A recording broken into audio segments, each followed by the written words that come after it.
حضرات میری آواز تھوڑا تک پہنچ پئی ہے نا؟ نہیں؟ یہ ساڑھے خان صاحب حضرت مولا علی کرم اللہ وجہ دی منقبت پیش کر رہے تھے،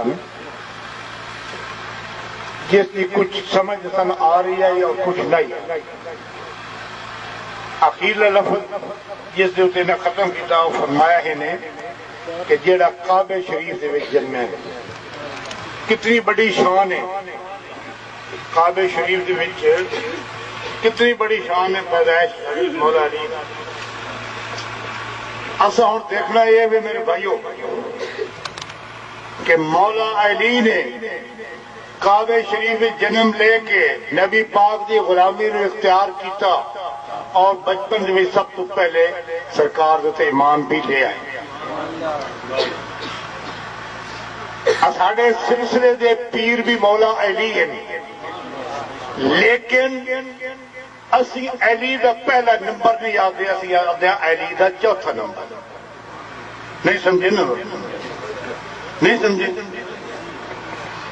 علی دا یہ لوگ آتے ہیں کہ پہلا نمبر علی دا چوتھا نمبر، پہلا نمبر سیدنا صدیق اکبر، دوسرا نمبر حضرت عمر ابن خطاب، تیسرا نمبر حضرت عثمان غنی، چوتھا نمبر حضرت مولا علی شیر خدا۔ میری گل تم سمجھے پے ہو نا؟ مولا علی دی بہت بڑی شان ہے، سلسلہ چشتیہ دے وہ پیشوا ہیں، بہت بڑی شان انہوں دی۔ اور یہ دیکھو کہ نبی پاک دے او داماد بھی، نبی پاک دے داماد ہیں، بڑا رتبہ، بڑا مرتبہ، بڑی شان ہے، بڑی آن آتی۔ اس دا مرتبہ، اس دی شان بھی گھٹ نہیں جس دے نبی پاک داماد ہیں، جس دے نبی پاک داماد ہیں۔ حضرت مولا علی شیر خدا حضور دے قدم مبارک دے قدم مبارک رکھ کے کعبہ شریف کے بت توڑے۔ بہت بڑی شان ہے کہ نبی پاک دے کندھے دے اوتے مولا علی نے سواری کی تھی۔ اس دی شان دے متعلق بھی میں ذکر کرانا کہ جس دی کندھے دے اوتے خود نبی پاک نے سواری کی تھی، اس دی شان ہی گھٹ تو نہیں نا کہ نبی پاک دے کندھے دے اوتے مولا علی چڑھ کے بت توڑے تے ہجرت دی رات سیدنا صدیق اکبر دے کندھے اوتے چڑھ کے سواری فرما کے نبی پاک تشریف لے گئے۔ سیدنا صدیق اکبر دی شان بہت بڑی ہوئی نا بھائی، بہت بڑی شان۔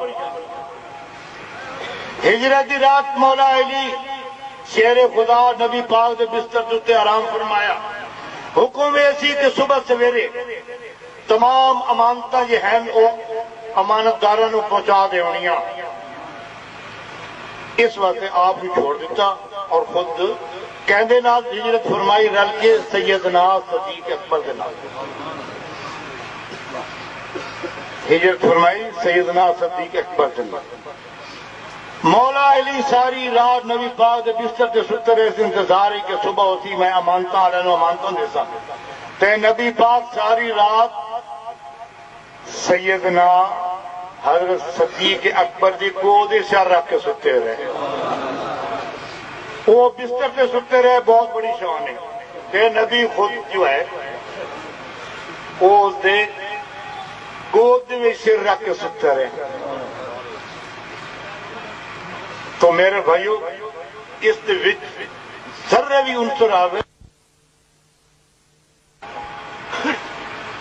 کہ ایسی منقبت یا ایسی چیز تو اجتناب فرمان جس کے نال تھوڑے جہی کسی ذہن دے میں شک پیدا ہو۔ میں نے نہیں پتا کہ خان صاحب کس سلسلے نال تعلق رکھ دیں، کس مذہب نال تعلق رکھ دیں، کس جگہ نال تعلق رکھ دیں۔ میں اس خوشی نو جو نظام اور کمر کی خوشی انہوں دوبارہ کرنے واسطے میں آیا، بیماری، بڑھیپا، تکلیف سب کچھ برداشت کرتا ہوں، لیکن میں یہ نہیں چاہتا کہ تساں جس وچ ونجو تہاڈے دماغ دے وچ کوئی خلل پیدا ہوئے، کسے نے کوئی خلل پیدا نہ کریا ہے۔ میری گل سمجھ پے ہو؟ نبی پاک دے داماد مولا علی اور نبی پاک سیدنا صدیق اکبر دے زمان حضرت عثمان غنی بھی نبی پاک دے زمان ان صحابہ یارہ پاکہ دے جڑے ہیں شان و شوکت کسے قسم دی نہ تعارف کی محتاج ہے اور نہ ساڑھے نات کی ایک بڑھائی جاوے اس وقت ایسی منقبت تو اجتناب کرو کہ تمہارے دماغ دے پیچھے تھوڑا جہا خلل پیدا کرے. شکریہ.